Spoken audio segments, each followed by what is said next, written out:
Film की शुरुआत होती है 1989 में। एक लड़का जिसका नाम ब्रांडन है, उसका बपतिस्मा हो रहा होता है। उसकी मां कहती है कि वो उस पर गर्व करती है। ब्रांडन अपनी मां से शिकायत करता है कि लोग उसे मोटा कहते हैं, लेकिन उसकी मां उसे हिम्मत देती है और कहती है कि भगवान ने उसे ऐसा बनाया है किसी वजह से। उसे लोगों की बातों को सच नहीं मानना चाहिए, क्योंकि सिर्फ भगवान ही जानते हैं कि उसके लिए क्या सही है।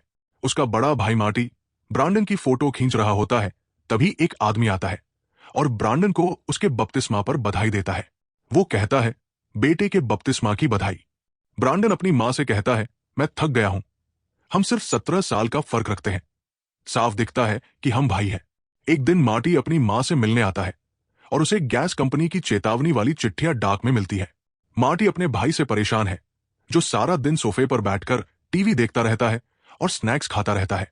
वो कहता है, अरे मां, क्या यह सही है कि 12 साल का लड़का पूरा दिन सोफे पर बैठा रहे और चिप्स व केक खाता रहे? ब्रांडन की उम्र सिर्फ 12 साल है, लेकिन उसका शरीर बाकी बच्चों से बड़ा है। मार्टी चाहे कुछ भी बोले, ब्रांडन पर कोई असर नहीं होता। वो टीवी पर अमेरिकन फुटबॉल प्लेयर्स को देखकर मुस्कुरा रहा होता है और अचानक कहता है, मैं भी उनके जैसा बनना चाहता हूं। मैं आर्कांसो रेज़रबैक्स के लिए खेलूंगा। उसकी मां उसे हर बात में सपोर्ट करती है। वो कहती है, मुझे तुम पर भरोसा है बेटा, लेकिन अगर रेज़रबैक्स में खेलना है तो बहुत मेहनत करनी पड़ेगी। स्कूल में ब्रांडन फुटबॉल टीम ज्वाइन करता है। मैच से पहले कोच एक मोटिवेशनल स्पीच देता है और पूछता है, एनएफएल में खेलने का सपना किसका है? सभी बच्चे हाथ उठाते हैं और ब्रांडन तो कोच के सामने कूद पड़ता है। जब शुरुआती खिलाड़ी मैदान में दौड़ते हैं तो ब्रांडन बेंच पर बैठा रहता है। कोच बड़बड़ाता है, अमेरिका में 50 मिलियन बच्चे और सबको लगता है कि ये प्रो बनेंगे। सब बेवकूफ है। खेल के दौरान एक मेन प्लेयर चोटिल हो जाता है। कोच ब्रांडन को खेलने भेजता है। उसकी मां और भाई बहुत खुश होते हैं। विसिल बजती है और ब्रांडन बड़ी आसानी से क्वार्टरबैक के पास पहुंचता है और उसकी टांग पकड़ लेता है, जैसे दागिस्तान के यूएफसी फाइटर। लेकिन वो उसे गिराता नहीं, बस पकड़े रहता है। इससे उसकी टीम का विरोधी खिलाड़ी पास कर देता है। कोच गुस्से में चीखता है, तुम दोबारा डिफेंस नहीं खेलेगा कभी भी। अपना मोटा शरीर इस मैदान से बाहर ले जाओ। ब्रांडन की मां और मार्टी को भी दर्शकों से ताने सुनने पड़ते हैं। एक हाई स्कूल कोच जिसका नाम कोच टीवाई है, वो ये सब देख रहा होता है। वो ब्रांडन के पास जाकर उसे हिम्मत देता है। वो कहता है कि अगर ब्रांडन मेहनत करे और सबसे पहले प्रैक्टिस में पहुंचे और सबसे बाद में जाए, तो वो उसके हाई स्कूल की टीम में खेल सकता है। प्रैक्टिस के बाद मार्टी गुस्से में होता है जब वो देखता है कि उनके पिता ब्रांडन को लेने आए हैं। वो अपने पिता से नफरत करता है, क्योंकि उनकी शराब की लत ने पूरे परिवार को बर्बाद किया। वो गुस्से में कहता है, एक बूंद नहीं पियोगे समझे? अगर तुमने कुछ भी गड़बड़ की तो ब्रांडन तुमसे कभी नहीं मिलेगा। शाम को ब्रांडन अपने पिता के साथ अच्छा समय बिताता है, लेकिन जब उसके पिता एक बॉक्स में बर्बन की बोतल पाते हैं तो अपना आपा खो बैठते हैं। अगली सुबह ब्रांडन अपने पिता को नशे में और डरावनी हालत में पाता है। डर के मारे वो मार्टी को कॉल करता है, मार्टी प्लीज मुझे लेने आओ। मार्टी आता है और उनका पिता उससे गिड़गिड़ाता है कि मां को ये बात मत बताना, लेकिन मार्टी गुस्से में कहता है, हमारी जिंदगी से निकल जाओ। सालों बाद Brandon high school football team में होता है। कोच टीवाई के अंडर में वो हर दिन सबसे पहले आता है। वो कोच को बताता है कि बाकी लड़कों में नेचुरल टैलेंट है, लेकिन उसे हर गेम के लिए बहुत मेहनत करनी पड़ती है। वो सवाल करता है, क्या वाकई फुटबॉल ही भगवान की मर्जी है? कोच टीवाई जवाब देता है, एक आदमी को $10,000 पैसे मिलते हैं और एक को मेहनत से, लेकिन जिसने मेहनत की उसको सिर्फ पैसे नहीं मिले और बहुत कुछ पाया।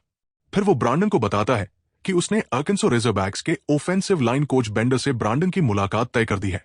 हालांकि ये ऑफिशियल विजिट नहीं है। कोच टीवाई ने ब्रांडन को डायमंड इन द रफ बताया है। कुछ दिन बाद ब्रांडन और उसका भाई मार्टी यूनिवर्सिटी ऑफ आर्कांसो पहुंचते हैं। मार्टी उसे आगाह करता है कि ज्यादा उम्मीद मत पालो। अगर टीम सीरियस होती तो विजिट ऑफिशियल होती। लेकिन ब्रांडन हार नहीं मानता। उसे लगता है यही एनएफएल तक पहुंचने का रास्ता है। मार्टी कोच बेंडर से बात करने की कोशिश करता है, लेकिन कोच ब्रांडन को लेकर थोड़ा डाउटफुल होता है, क्योंकि बहुत सारे खिलाड़ी स्कॉलरशिप पाने के लिए कोशिश कर रहे होते हैं। कोच बेंडर हेल्प करने से हिचकिचाता है। वो कहता है कि ब्रांडन अभी भी हाई स्कूल वाले खिलाड़ी जैसा लगता है और कॉलेज फुटबॉल के लिए उसका वजन कम है। I am sorry, you just not big enough. Brandon कहता है, thank you coach, I can get bigger. Coach बोलता है, अगर तुम वॉक ऑन बनना चाहते हो और अपनी फीस खुद देना चाहते हो तो हम तुम्हें रोकेंगे नहीं। हमें हमेशा स्काउट टीम पर ब्लॉकिंग डमीज पकड़ने के लिए एक बॉडी की जरूरत होती है और अगर इससे तुम्हें थोड़ा बेटर फील हो तो मैं तुम्हें इनवाइटेड वॉक ऑन बना सकता हूं।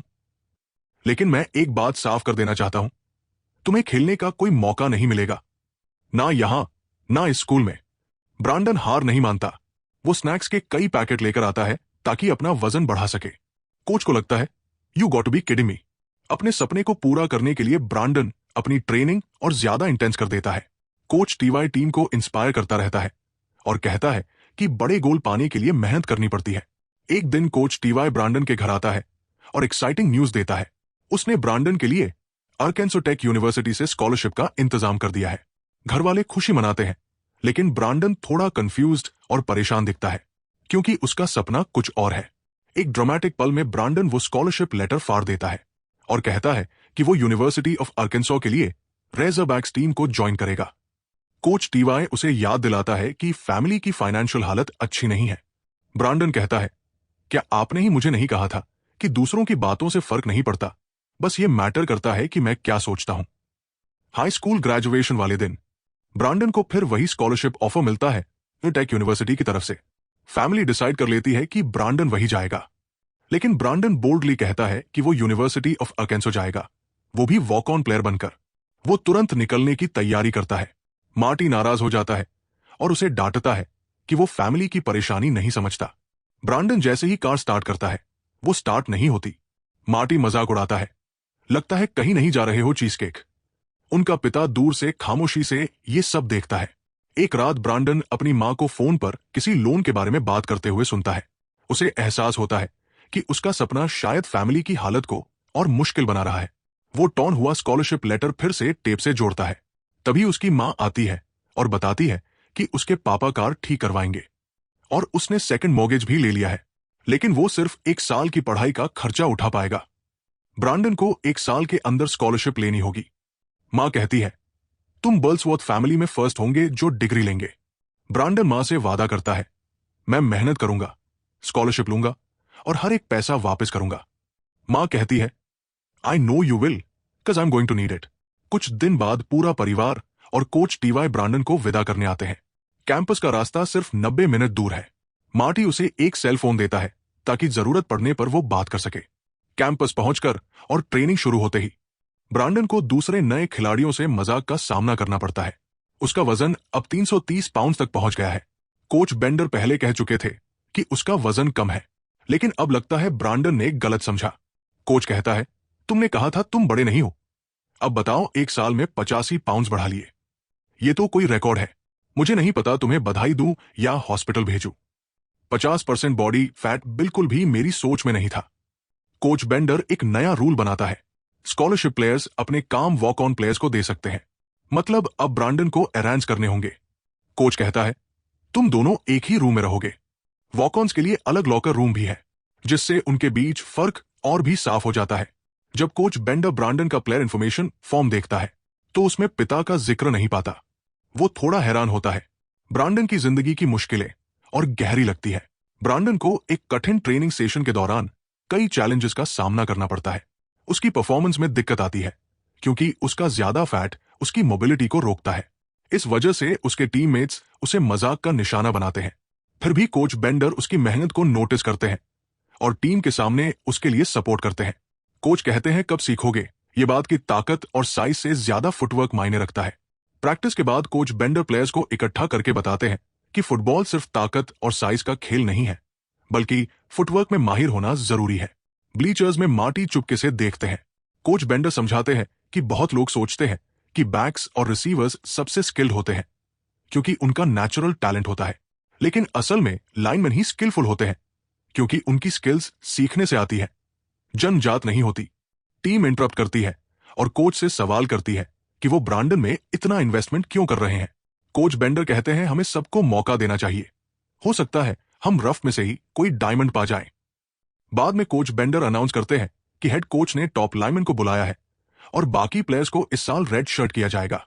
ब्रांडन बहुत दुखी होता है क्योंकि उसे लगता है कि स्कॉलरशिप पाने का मौका जा सकता है और क्योंकि उसकी मां का लोन सिर्फ 1 साल के लिए है, इसलिए उसका यूनिवर्सिटी में भविष्य मुश्किल में है।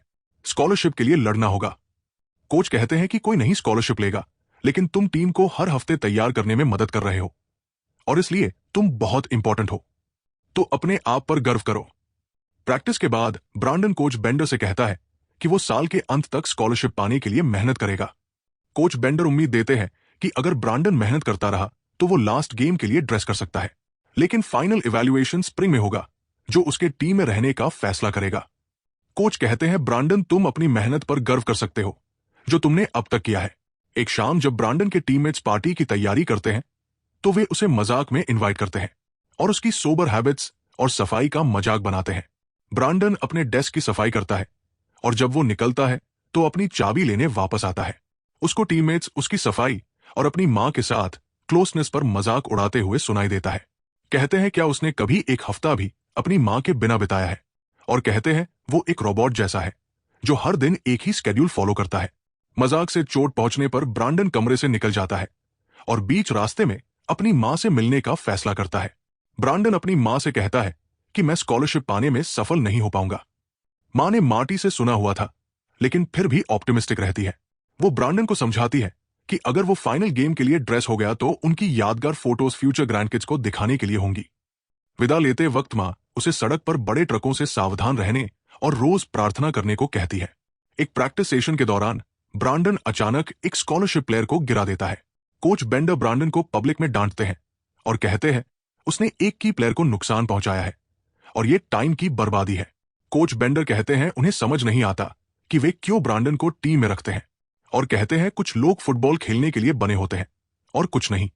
वे स्कॉलरशिप प्लेयर को भी डांटते हैं कि उसने वॉक ऑन को हरा नहीं पाया।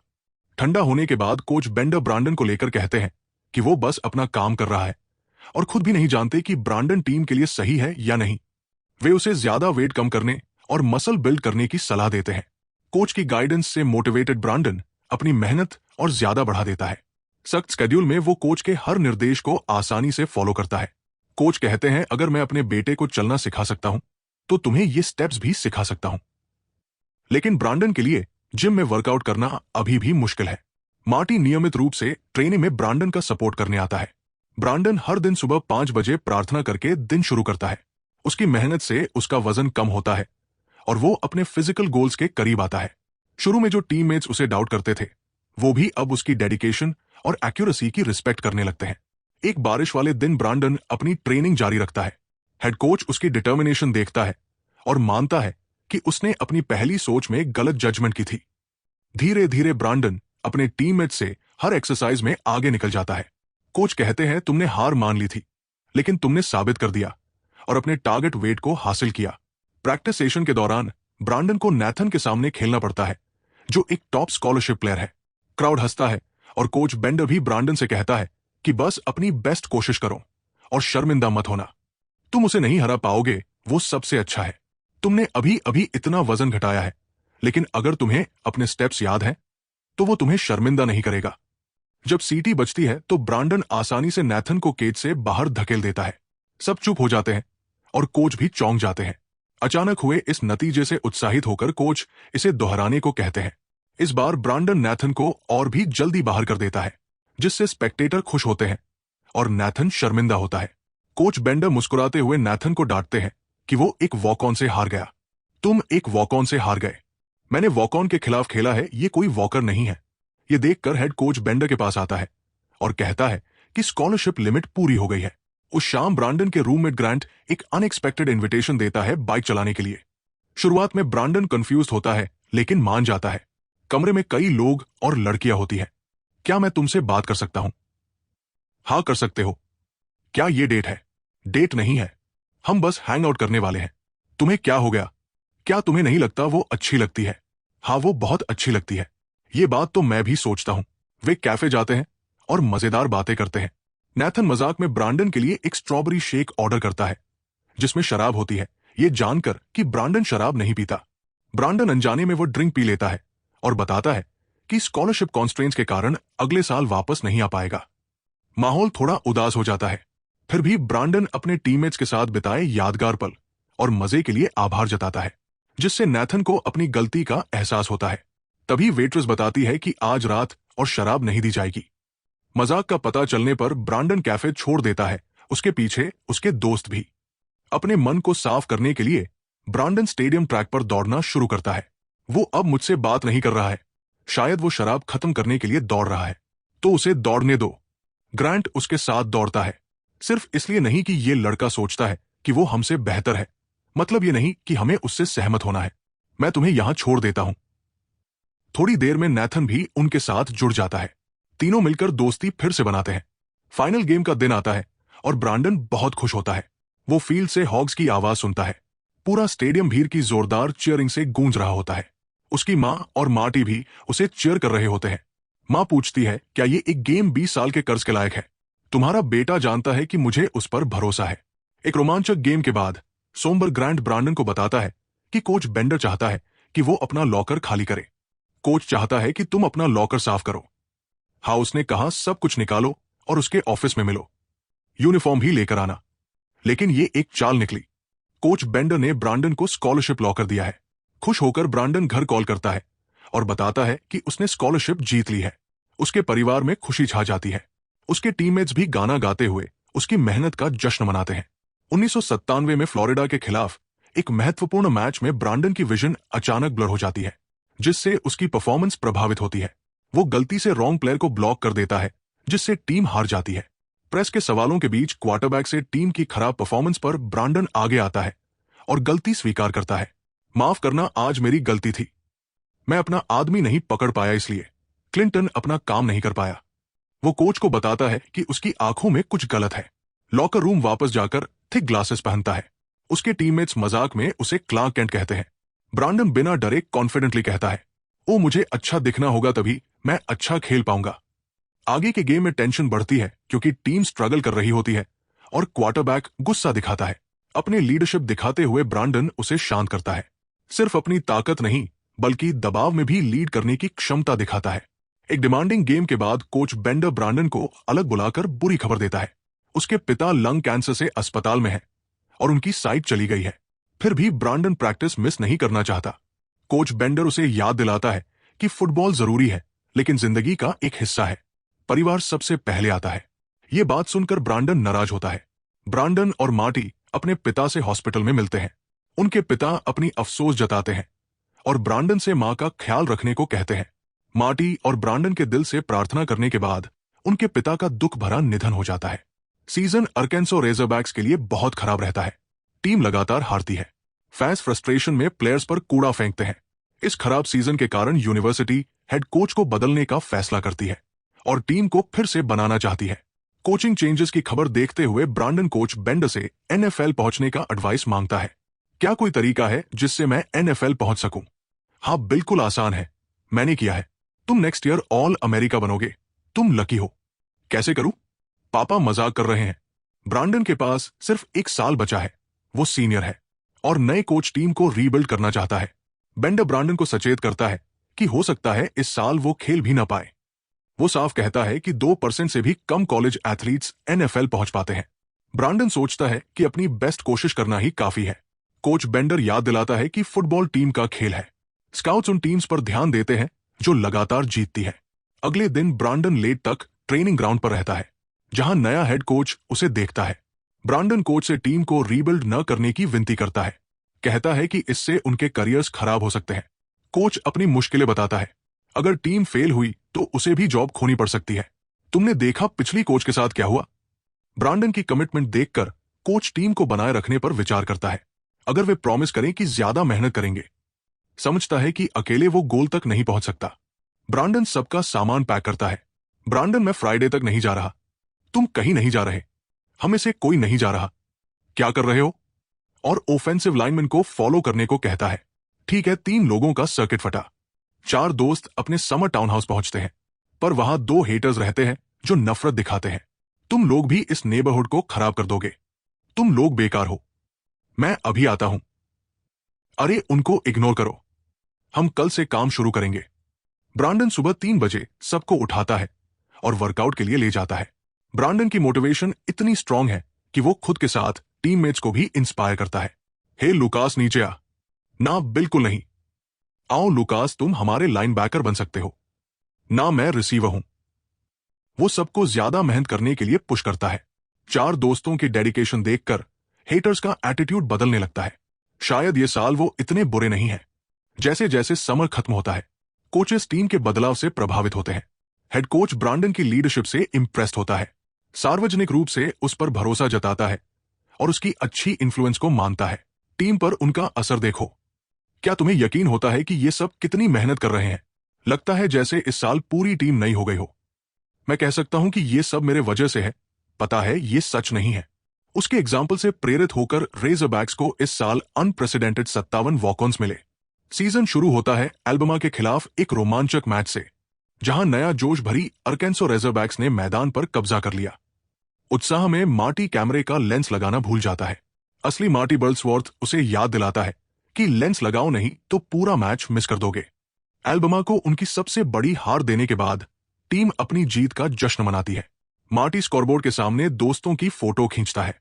ब्रांडन इसे उनकी नई ट्रेडिशन घोषित करता है। ब्रांडन सिर्फ अपने दोस्तों को मेहनत करने के लिए मोटिवेट नहीं करता, बल्कि हर शाम उनके साथ प्रार्थना भी करता है। हेड कोच ने बर्ल्स वे शब्द गढ़ा जो मेहनत और दृढ़ता को दर्शाता है। एक दिन जब फुटपाथ वर्कर से बंद होता है, ब्रांडन के दोस्त उम्मीद करते हैं कि वो अपना प्रिंसिपल तोड़ेगा और घास पर चल जाएगा, लेकिन वह अपने रास्ते पर टिके रहता है। नहीं, वो क्या करेगा? नहीं, वो मेरा लड़का है। कुछ हफ्ते बाद पूरी टीम कोच बेंडर के घर ब्रांडन के साथ प्रार्थना करती है। ब्रांडन असली स्टार बन जाता है, यहां तक कि हेटर्स भी हर गेम में टीम को सपोर्ट करने लगते हैं। बच्चे बर्ल्सवर्थ की थिक ग्लासेस पहनकर उसकी इमिटेशन करने लगते हैं। टीम और ब्रांडन की पॉपुलैरिटी तेजी से बढ़ती है। वे लगातार एक के बाद एक गेम जीतते हैं, हमेशा स्कोरबोर्ड के सामने फोटो लेते हैं। एक दिन मैच के बाद ब्रांडन रिपोर्टर्स के घेराव में आता है। वे आने वाले फाइनल के बारे में सवाल पूछते हैं, जो लीग की सबसे अच्छी टीम के खिलाफ है। उसके दोस्त उसकी ट्रेडिशनल फोटो के लिए इंतजार करते हैं, पर इंटरव्यू लंबा चल जाता है, इसलिए वे शावर की तरफ चले जाते हैं। ब्रांडन जोर देता है कि वे अपनी गंदी यूनिफॉर्म वापस पहन ले। ये लो दोस्तों, तैयार हो जाओ। उस साल आर्कांसो रेजरबैक्स की जर्नी स्पोर्ट्स की दुनिया में लेजेंडरी बन जाती है। ब्रांडन स्टार बनकर उभरता है, कॉलेज फुटबॉल के इतिहास की सबसे बड़ी वॉक-ऑन कहानी बन जाती है। आखिरकार 14 नवंबर 1998 आता है, टेनेसी के साथ फाइनल मैच जिसका हर कोई इंतजार कर रहा था। मैच इंटेंस होता है, स्कोर डिफरेंस बहुत कम होता है। ब्रांडन एक परफेक्ट टेकडाउन करता है और टेनेसी के एक खिलाड़ी को मदद के लिए हाथ बढ़ाता है। स्कोर 124 टेनेसी 22 होता है। माहौल इलेक्ट्रिक होता है। टेनेसी के ऑफेंसिव ड्राइव के दौरान रेजरबैक का खिलाड़ी गेंद इंटरसेप्ट करता है। टीम फाइनल ऑफेंसिव के लिए तैयार होती है। वे जीत की खुशी में डूबे होते हैं, सोचते हैं टेनेसी का कोई मौका नहीं है, आर्कांसो को बस क्लॉक खत्म करना है। रेजरबैक्स गेटोरेड शावर के लिए तैयार होते हैं, तभी डिजास्टर होता है। क्वार्टरबैक ब्रांडन से टकरा जाता है और गेंद फेंक देता है। कोई यकीन नहीं कर पाता कि उन्होंने जीत का मौका खो दिया है। अविश्वास में ब्रांडन देखता रहता है जब टेनेसी विनिंग टचडाउन करता है। मैच के बाद ब्रांडन क्वार्टरबैक के पास जाकर माफी मांगता है। वो प्रेस को सच बताने पर जोर देता है ताकि क्लिंट दोषी न ठहराया जाए। पर यह तुम्हारी गलती नहीं थी बर्ल्सवर्थ। गिरना खेल का हिस्सा है, इसका मतलब गेंद छोड़ देना नहीं है। कोच टीवाई भी ब्रांडन का सपोर्ट करने आता है। उस वीकेंड ब्रांडन अपने परिवार से मिलता है, जैसे हमेशा उसकी मां उसे सांत्वना देती है। अलविदा कहने के बाद वे रेडियो पर सुनते हैं कि ब्रांडन बर्ल्सवर्थ को फर्स्ट टीम ऑल अमेरिकन चुना गया है। ब्रांडन जल्दी ही इंडियानापोलिस कॉल्स द्वारा रिक्रूट किया जाता है। तुम्हें उस बदसूरत चश्मे के लिए ट्रकलोड ऑर्डर करनी पड़ेगी। मुझे तो ये चश्मा काफी कूल लगता है।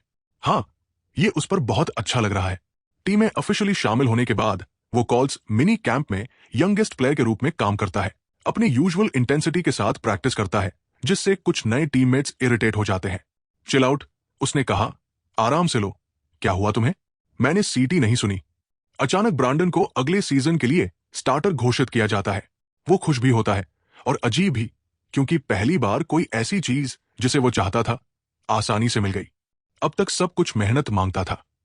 कोच कहता है, मुझे ये कहने में थोड़ा वक्त लगा कि तुम स्टार्टर हो, लेकिन ये तुम्हारी सालों की मेहनत का नतीजा है। बाद में ब्रांडन आर्कांसो लौटता है अपने कोच और टीममेट से मिलने। उसे रिंग सेरेमनी में आने का इनविटेशन मिलता है, पर वो मना कर देता है। कहता है, मैंने मां से वादा किया है कि आज चर्च ले जाऊंगा, फिर इंडियानापोलिस जाकर कॉन्ट्रैक्ट साइन करूंगा। ब्रांडन स्वीकार करता है कि पहले जब वो आर्कांसो आया था तो घर की याद आती थी। अब वो यूनिवर्सिटी और अपनी टीम को याद करेगा, जो उसकी नई फैमिली बन गई है। उसके बाद ब्रांडन कुछ घंटे बाद घर की ओर ड्राइव करता है। मार्टी उसे कॉल करता है, लेकिन कोई जवाब नहीं मिलता। बेचैनी से मार्टी अपनी मां के घर जाता है। वहां पुलिस कारें देखकर हैरान रह जाता है। उसकी मां की दर्द भरी आवाज सुनाई देती है। पुलिस ने आकर दुखद खबर दी है कि ब्रांडन का एक एक्सीडेंट हुआ था और वो उसकी जान चली गई है। एक पल के लिए मार्टी की दुनिया ठहर जाती है।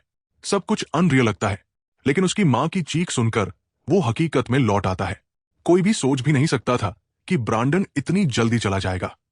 सिर्फ 22 साल की उम्र में अपने NFL सपने को सच करने के ठीक बाद ब्रांडन बर्ल्सवर्थ की कहानी एक फेरी टेल की तरह चल रही थी।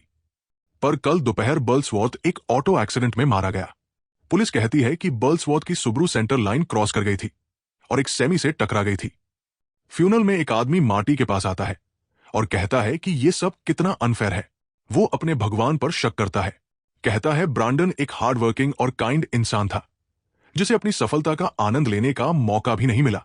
क्या वो कुछ ही दिन दूर था कॉन्ट्रैक्ट साइन करने से? क्या उसने अपनी मां का जीवन बेहतर बनाने के लिए कुछ नहीं किया? उसने अभी कॉन्ट्रैक्ट साइन किया था और बेनिफिट्स मिले थे। वो बस अपनी मां का ख्याल रखना चाहता था। पिता और माता का सम्मान करना ये 10 कमांडमेंट्स में से एक नहीं है। क्या भगवान अपनी रूल्स तोड़ रहा है? गुस्से में मार्टी उस आदमी को भगा देता है। बाद में मार्टी अपनी मां से सवाल करता है कि भगवान ब्रांडन को इतनी जल्दी क्यों ले गया, जब वो इतनी मेहनत कर रहा था और सफलता के कगार पर था। लेकिन उसकी मां दुखी होने के बावजूद विश्वास जताती है। कहती है कि हम भगवान की बड़ी योजना को समझने के लिए बहुत छोटे हैं, पर वो मानती है कि हर चीज का कोई मकसद होता है। क्या तुम्हें याद है जब ब्रांडन को वो अजीब दिखने वाले चश्मे लेने पड़े थे? वो पहले उसे पसंद नहीं था, लेकिन बाद में वो अच्छी बात साबित हुई। उसने उसे अलग बनाया।